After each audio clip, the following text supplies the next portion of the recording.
Oh, besinya kata Ani. Beas nih, polemik kasus dugaan pelanggaran hak cipta yang terjadi antara Kenan Nasution dan Budi Pekerti sebagai pencipta lagu dengan Vidi Aldiano masih bergulir panas. Apalagi dalam waktu dekat sidang akan kembali digelar, di mana beragendakan mendengarkan jawaban dari pihak tergugat atau Vidi Aldiano terhadap gugatan yang dilayangkan oleh penggugat, yaitu Kenan dan juga Budi Pekerti. Nah, kedua belah pihak Besti masih sama-sama berkeyakinan dengan argumennya, yang tentu aja hal tersebut jadi banyak membuat pertanyaan, apakah akan sulit untuk para pihak berdamai atau menyelesaikan permasalahan dengan kekeluargaan. Tentunya kami menghormati hak individu setiap warga negara untuk mengajukan hak hukumnya melalui gugatan perdata. Namun kami juga perlu sampaikan bahwa pandangan kami gugatan mereka itu tidak berdasar, dan nanti akan kami sampaikan dan kami buktikan pengadilan tentunya. Ya, karena kami melihat, kami semua kuasa hukum sudah mempelajari juga gugatannya, dan kami lihat memang gugatannya menurut pandangan kami tidak berdasar. Ya, mungkin detailnya nanti akan kami sampaikan lebih. Nah, kalau secara keseluruhan memang kami lihat tidak berdasar.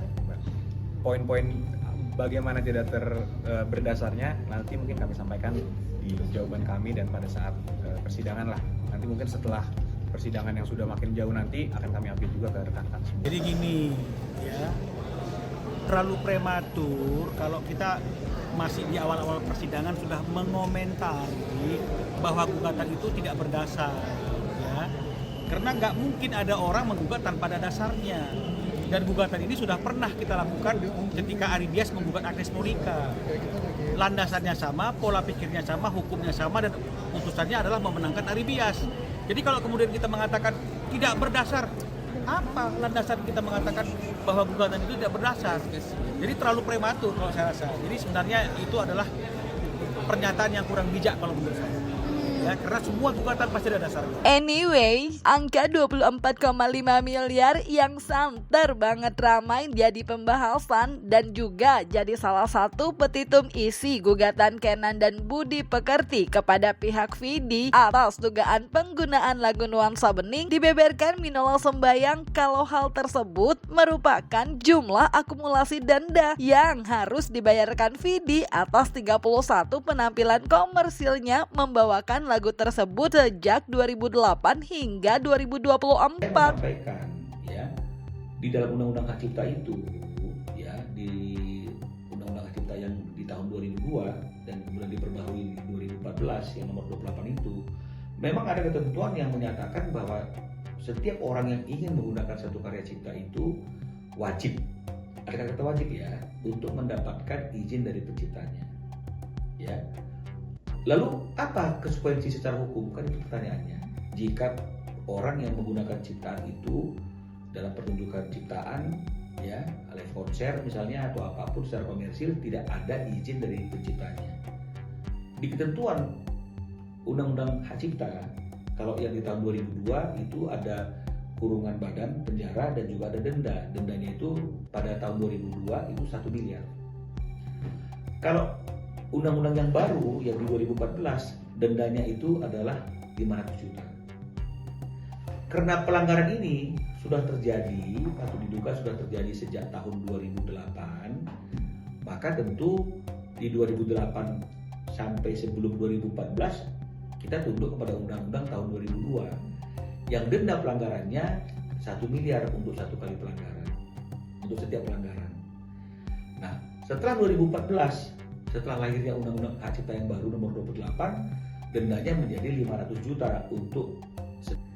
Karena kami mengajukan gugatan itu ada 31 kali pelanggaran yang era dan waktu pelanggaran itu berada di rentang berlakunya Undang-Undang Hak Cipta tahun 2002 dan berlakunya Undang-Undang tahun 2014, maka akumulasi dari denda ya dikaitkan dengan jumlah pelanggaran, maka dapatlah angkanya lebih kurang sekitar 24,5. Dan ini denda atas pelanggaran, bukan royalti.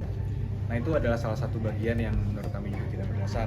situ, Mbak. Yang kami lihat adalah gugatannya ini sebenarnya berlandaskan hukum atau tidak. Ada nggak dasar hukumnya untuk pihak penggugat mengajukan ini?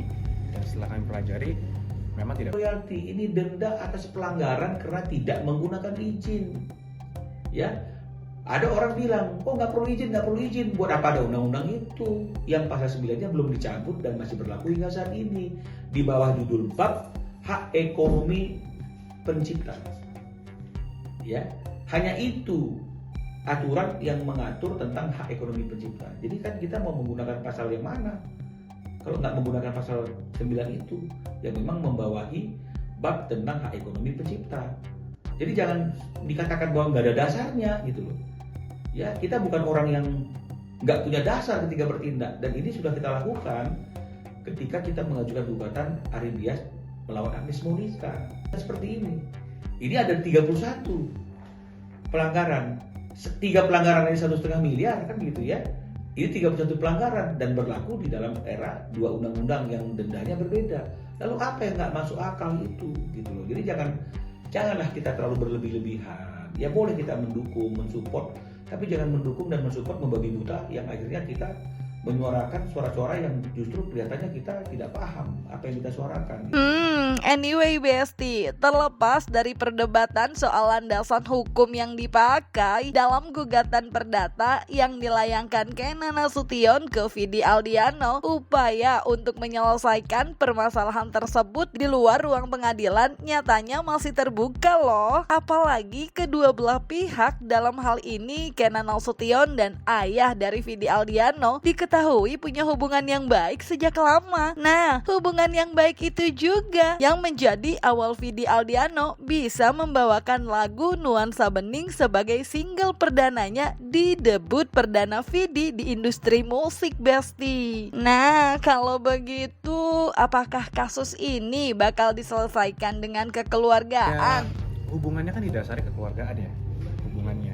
Dan Vidi pun dan saya pun sebagai kuasa hukum, kami semua advokat di sini memiliki kewajiban ketika ada perkara harus mendamaikan klien kami. Itu kan kewajiban kode etik yang kami memang sudah pegang dan kami disumpah untuk melakukan itu. Jadi ya tentunya pasti kalau masalah perdamaian itu adalah kewajiban seluruh advokat. Tapi setiap kasus kan berbeda, case by case, faktanya seperti apa, kuat atau tidak dasarnya, pihak penggugat juga mohonkannya apa. Karena memang balik lagi mas, dari pihak Vidi cukup kaget dengan adanya ini, semua teman-temannya pun kaget, keluarganya pun kaget. Ya tapi mungkin nanti dari pihak Vidi lah yang bisa menjelaskan ceritanya kan lebih lanjut. Dia yang pasti menjalani ini belasan tahun, hubungan baik, tiba-tiba ada hal ini. Itulah mungkin kita lihat. Sejauh ini kan Belum ada komunikasi, ya kan, jadi artinya belum ada komunikasi dengan kuasa hukum tergugat.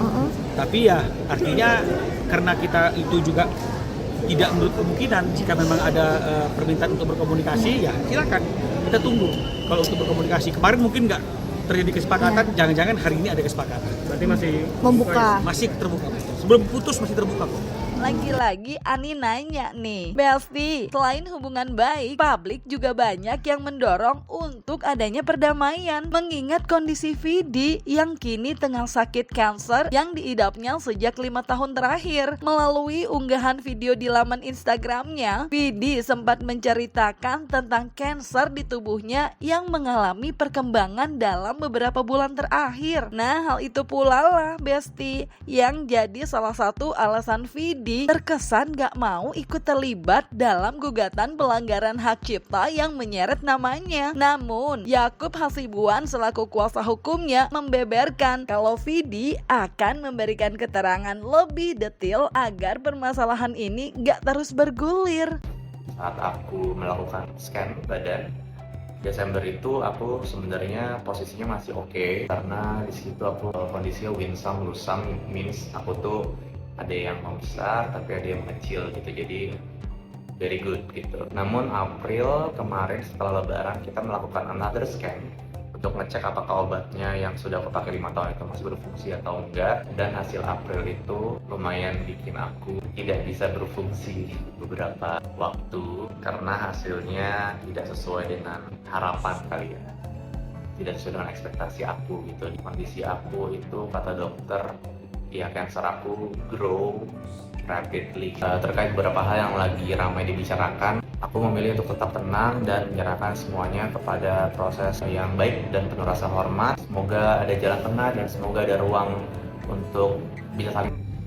Mohon maaf, mungkin selama ini Vidi juga masih belum terlalu fit untuk memberikan itu, dan kami pun juga menghormati proses yang ada. Makanya selama ini kami belum terlalu banyak lah untuk memberikan statement. Nanti mungkin pada saat waktu yang lebih baik bisa rekan-rekan semua tanya ke Vidi langsung. Mungkin Vidi ketika udah agak fit sedikit bisa memberikan inilah pencerahan lebih lanjut ceritanya lah, versinya, biar ya jadi itulah yang kami harap juga mudah-mudahan dapat selesai segera Gitu loh. Nah, kalaupun sudah kita gugat, kalau memang ada etikat baik, karena memang mereka ini adalah dua keluarga yang bersahabat, kami masih menunggu kok. Kalau memang misalnya kuasa hukumnya mengatakan kita usahakan dapat, kita masih menunggu kok. Silakan, tak ada masalah meskipun niaga itu tidak ada mediasi, tapi saya rasa kalau misalnya kemudian ada etiket baik daripada tergugat untuk menghubungi klien kami langsung atau melalui kami dan kemudian ada kesepakatan, akhirnya ini juga bisa selesai kok, tanpa harus menunggu putusan. Nah, Besti, sebelum adanya kesepakatan damai yang mungkin aja terjadi di luar sidang, kedua belah pihak tetap merasa perlu nih menyiapkan argumen masing-masing dalam menghadapi sidang di pengadilan yang masih bergulir. Nah, kalau kubu Vidi bakal berupaya untuk membuktikan kalau gugatan yang dilayangkan Kenan dan Budi Pekerti tidak berdasar hukum, Minola Sembayang justru sebaliknya, Besti, mengingat didasari oleh peraturan yang jelas dalam undang-undang. Tapi kami harus tetap menganggap ini akan berlanjut, sehingga kami tetap mempersiapkan jawaban kami dan pembuktian kami nanti di persidangan seperti apa. Katakan tadi itu, ya kalau majelis hakim yang memeriksa perkara ini landasan dan basisnya adalah Undang-Undang Hak Cipta nomor 28 tahun 2014, pasal 9 ayat 1, 2, 3 dan junto 113, pasti kita yakin. Kecuali landasannya lain. Apa landasan yang lain itu? Pendapat-pendapat, opini-opini masyarakat yang berkomentar tapi tidak memiliki sertifikasi dan kompetisi untuk memberikan komentar. Nah, ini yang berbahaya. Tapi kalau sepanjang landasannya adalah undang-undang, saya kira kami cukup yakin untuk bisa memenangkan. Besti, melihat kondisi Vidi serta hubungan baik yang sebelumnya udah terjalin sejak lama, apakah keduanya bakal tetap meyakini untuk sama-sama bertarung di pengadilan? Jangan lupa like, subscribe, comment, and share biar bisa dapetin video berita kece lainnya. Cuma di Kata Ani, Besti. Pasti Kata Ani dong.